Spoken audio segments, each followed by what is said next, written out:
Judicial reform کے بعد ہم بات کرتے ہیں کہ we need to have land reforms. ٹھیک ہے. On the similar lines done in India. India نے عقل مندی کی, ہمارے سے بہت پہلے لینڈ ریفارمس کر لیے. دیکھیں آپ کی کالونیل ایرا یعنی کہ انگریز کی حکومت کے بعد یہاں پہ جو لینڈ کی اونرشپ کی ترتیب تھی وہ جاگیردانہ تھی. فیوڈلز تھے, بہت بڑے بڑے لینڈ ماسز جو ہیں وہ ایلوکیٹ کیے ہوئے تھے کیونکہ پاور سینٹرز بنائے ہوئے تھے. دیکھیں انگریز کی یہ ضرورت تھی کیونکہ ان کو پاور سینٹرز بنا کے تو اپنے ریپرزینٹیٹیو لوکلز میں سے کریٹ کرنے تھے جو کہ لوگوں کو سبجوگیٹ کر سکیں. اب ہم آزاد ہیں, یہ ڈیموکریسی کا تقاضا ہے, چاہے وہ اسلامک ڈیموکریسی ہو یا سو کال یہ جو ویسٹرن ڈیموکریسی ہے, کہ آپ لوگوں کو آزاد کریں. ایٹ لیسٹ ایک کام تو ہم پورا کر لیں نا, کوئی ایک کام تو پورا کر لیں. بالکل. تو دیکھیں بڑا ضروری ہے کہ ہم جس طرح انڈیا نے لینڈ اصلاحات کی ہیں, ہم میکسیمم تھریش ہولڈ لگائیں کسی ایک انڈیویجول کے لیے لینڈ اونرشپ کی. جو بھی ہو وہ آپس میں فیصلہ کریں, ایک میکسیمم کیپ لگائیں. اس کے علاوہ باقی جتنا لینڈ ہے وہ اسٹیٹ اونرشپ ہونی چاہیے. رائٹ, اسٹیٹ اونرشپ لیں, اس کو پراپرلی میپ کریں, اس کو پراپرلی ریکارڈ کریں, اور اس کے بعد جو اسٹیٹ لینڈ ہوگا وہ آپ لیز پہ دیں انڈیویجول کسانوں کو. اس کا کرائیٹیریا سیٹ کریں. اس سے دیکھیں you are hitting two birds with one stone.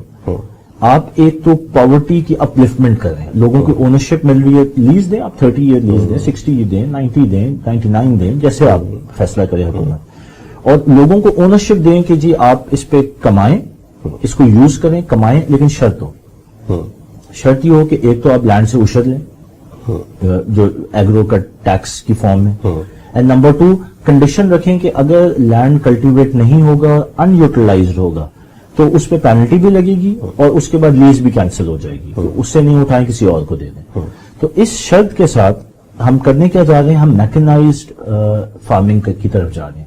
یعنی کہ اسٹیٹ لینڈ ہو, بھلے اس کے اوپر 100 لوگوں کی اونرشپ ہو, لیکن اس کو ایک پیس کنسیڈر کر کے تو ہنڈریڈز آف ہیکٹرز کو آپ پلانڈ ایگرو کے لیے میکنائزڈ فارمنگ کریں. یعنی کہ بڑے بڑے چنکس ہوں آپ کے پاس لینڈ کے, اور اس کے اوپر آپ پلانڈ ایگرو کریں ود این آبجیکٹو کہ ہم نے ایک ایگرو ریولیوشن لے کے آنا ہے. تو یہ تو ہوگی لینڈ ریفارم کی مد میں. یہ اس میں بہرحال یہ اپنی جگہ ایک کوشچن رہے گا کہ جو بھی یہ سجیشنز آ رہی ہیں, چاہے جوڈیشل ریفارمز کی ہوں, لینڈ ریفارمز کی ہوں, اس کی امپلیمنٹیشن کے بارے میں جو ہمارے کرتا دھرتا ان کو سوچنا پڑے گا.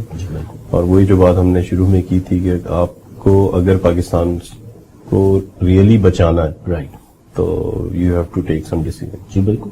دیکھیں ہم تو ڈائریکشن سیٹنگ کر رہے ہیں. ڈائریکشن سیٹنگ کے بعد ظاہر ہے اس کے اوپر ایک اسیسمنٹ ہے, اس کے اوپر ریسرچ ہے, تھنک ٹینکس ہیں, کمیٹیز ہیں جن کی ریکمنڈیشنز ہیں. لیکن یہ سارا کچھ یہ نہیں ہے کہ ایک 1000 صفحے کی کتاب لکھنے کی ضرورت ہے. یہ اس کو آپ ٹارگٹ دیں, آپ یہ سارا کمیٹیز بنائیں, آپ کہیں یہ 3 مہینے میں ریکمنڈیشنز دیں, فائنل کریں, let's move forward and we will learn on the job.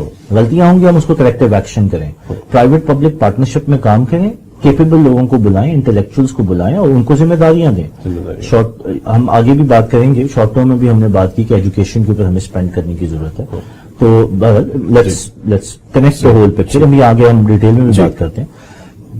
اچھا اسد بھائی, ہمیں پاکستان میں ایک ایگرو ریولیوشن یا گرین پاکستان یا گرین ریولیوشن لانے کی ضرورت ہے. Again on the same lines as India. Agro ہم کچھ بھی کہہ لیں, ہمیں جس چیز نے الٹیمیٹلی بچانا ہے نا, our source of salvation is in agriculture. ہمیں اس کو ڈینائی نہیں کرنا چاہیے. انفارچونیٹلی ہم نہ تیتر نہ بٹیر, ہم ایک ایگرو تھے. انڈیپینڈنس کے وقت ہمیں ایگرو مائٹ تھے اور انڈسٹریل بیس نہیں تھی ہماری. ہم نے ایگرو کو کبھی چھیڑا ہی نہیں اور انڈسٹریل بیس کے اوپر فوکس کیا. آج ہم سوڈو انڈسٹریل, سوڈو ایگرو, نہ ادھر چیمپئن نہ ادھر champion. So let's get our priorities correct. آگے ہم بات کریں گے کہ کور اکانومی کی جو ریونیو جنریٹرز ہیں وہ کون سے, ان پہ کیسے فوکس کرنا ہے. لیکن ہمیں گرین ریولیوشن لانے کی ضرورت ہے ایگرو کے اندر, اور اس کے ثمرات کیا ہیں وہ ہم آگے بات کرتے ہیں. کہ یہ تو اتنا بڑا آپ کا ریونیو پوٹینشیل ہے کہ پاکستان ایک تو سیلف سفیشینٹ, جس قوم کے پیٹ میں کھانا جا رہا ہے اس کو کبھی بھی آپ ٹوٹل تباہ تو کر نہیں سکتے. ورس کم ورس کیا ہوگا, آپ کو کھانا مل رہا ہے, آپ کے لوگ سروائیو کر سکتے ہیں, تو یہ آپ کی ایک سیکیورٹی ایشورنس بھی ہے. سو ہمیں ایگرو کے اوپر کام کرنا ہے, ایگرو کی ریسرچ پہ کام کرنا ہے, ہمیں میکنائز فارمنگ پہ کام کرنا ہے, ہمیں ڈرپ فارمنگ پہ کام کرنا ہے, ہمیں ٹیکنالوجی انفیوژن کرنی ہے. دیکھیں دنیا میں صحراؤں میں ایگریکلچر اب ہو رہا ہے, اور وہاں پہ ملک جو ہے وہ سیلف سفیشینٹ ہو رہے ہیں. بہت کامیابی سے کر رہے ہیں. تو ہمیں تو اللہ نے one of the world best agriculture playing fields دیے ہیں, ہمیں پانی دیا ہے, موسم دیے ہیں, ہمارے لوگ سمجھتے ہیں ایگرو کو. تو یہ تو وہ کیپیبلٹی ہے جس کو ہمیں سب سے زیادہ ہارنس کرنا چاہیے. سو بیسکلی کہنے کا مقصد ہے کہ ایگرو یا گرین ریولیوشن ہے, اور اس میں آپ دیکھیں کہ اپرچونٹیز اتنی زیادہ ہیں. چائنا, ایران, افغانستان, جی سی سی, یہ سارے نیٹ امپورٹرز آف ایگرو ہیں. آپ ایک ایگرو کا ہب بنے تو آپ کے لیے ٹریڈنگ پوٹینشیل کتنا ہے. اور اسی مد میں میں آپ کو بتاؤں کہ ہمارے پاس ایک اپرچونٹی ہے اس وقت جو, اور یہ اگلی ہماری پرپوزل ہے کہ جو China U S trade war ہو رہی ہے, ہم اس کو کیپٹلائز کر سکتے ہیں. اچھا, دیکھیں China is a net importer of agro and a huge importer of agro. آپ کے جتنے بھی یہ جو فیٹی ایسڈ یا فیٹی ویسٹ کی جو مٹیریلز ہیں وہ سارے امپورٹ ہو کے تو پھر وہ پروسیس ہوتے ہیں چائنا کے اندر. اور سب سے بڑا جو ایکسپورٹر ہے چائنا کو, وہ جس کا کارن ہو گیا, آئلز ہو گئے, یہ امریکہ ہے. U S is the biggest exporter. اب جو ٹریڈ وار ہو رہی ہے اس میں in retaliation to American duties China نے 25% ڈیوٹیز لگا دی ہیں آن یو ایس پروڈکٹس, جس کی وجہ سے ان کی ایگرو پروڈکٹس کمپیٹیٹو نہیں رہی ہیں. Correct. when they come to China.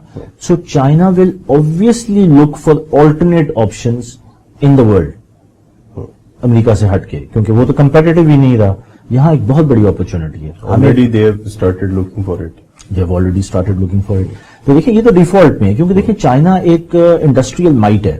اس نے را مٹیریل کو روکنا تو نہیں ہے, وہ مہنگا خرید لے گا, لیکن کوئی بھی انڈسٹری اپنی کاروبار تو بند نہیں کرے گی نا. اچھا, اس میں اپرچونٹی کہاں ہے ہمارے لیے؟ ہم ایک ایگرو ہیں, ہمارے پاس لینڈ بیس پڑی ہوئی ہے. We need to get Chinese involved and we need to capitalise on this opportunity جو ٹریڈ وار کی ہے, اور ہم خود پیشکش کریں.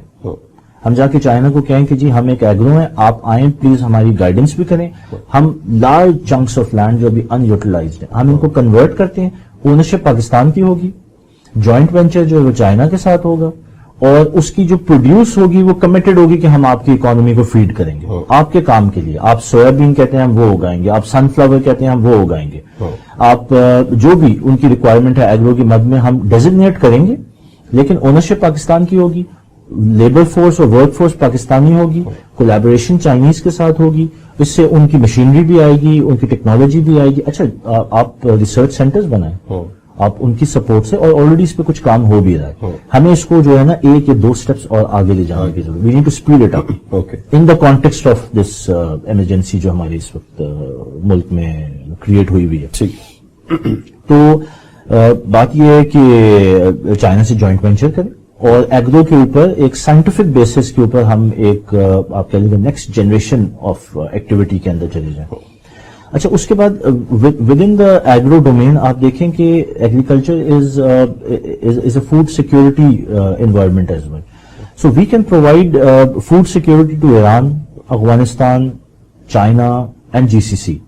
یہ سارے نیٹ امپورٹرز ہیں. اگر آج پاکستان ان کے ساتھ, ان سارے ملکوں کے ساتھ پیکٹ کرے کہ جی being an agriculture country, right, and with a target. دیکھیں ٹارگیٹ سیٹ کریں. جب آپ دنیا میں جا کے تو بزنس فورم سے بات کرتے ہیں تو your words and your plans and your strategies matter a lot. آپ ویژن دیں کہ ایگرو ویژن پاکستان کی 2025, we will be the largest agro producer in the world. دنیا کو پتا ہوگا کہ جی اب یہ فوکسڈ ہے کہ ایگرو کے اوپر انہوں نے کام کرنا ہے اور اس کو میکسیمائز کرنا ہے, اس کی ییلڈ کو, رائٹ. تو آپ اپنی پوری تھرسٹ لگائیں. اچھا, ان ملکوں کے ساتھ جا کے تو آپ فوڈ سیکورٹی پیکٹ کریں. اگین لینڈ ڈیزگنیٹ, یہ لینڈ کے اوپر جتنا بھی کام ہوگا ownership Pakistani, labour force Pakistani, produce آپ کے پاس چاہیے.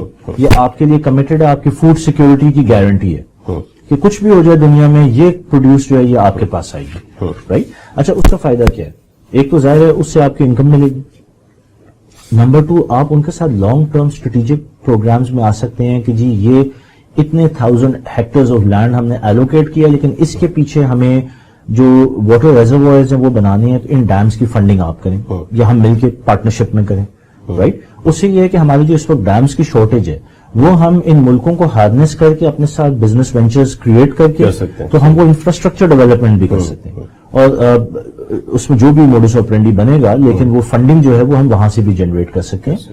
خاص طور پہ جو مڈل ایسٹرن ہے, جی سی سی ہے, چائنا ہے، جن کو واقعی یہ فوڈ سیکیورٹی چاہیے، ایون ایران کے ساتھ جو ہم نے پہلے بات کی تھی فوڈ فار آئل، رائٹ، اس میں آپ ایک پیکٹ سائن کریں اور ان کو یہ آپشنز دیں، دے will be more than happy انشاءاللہ. تو یہ ہے جی. آگے ہم بڑھتے ہیں.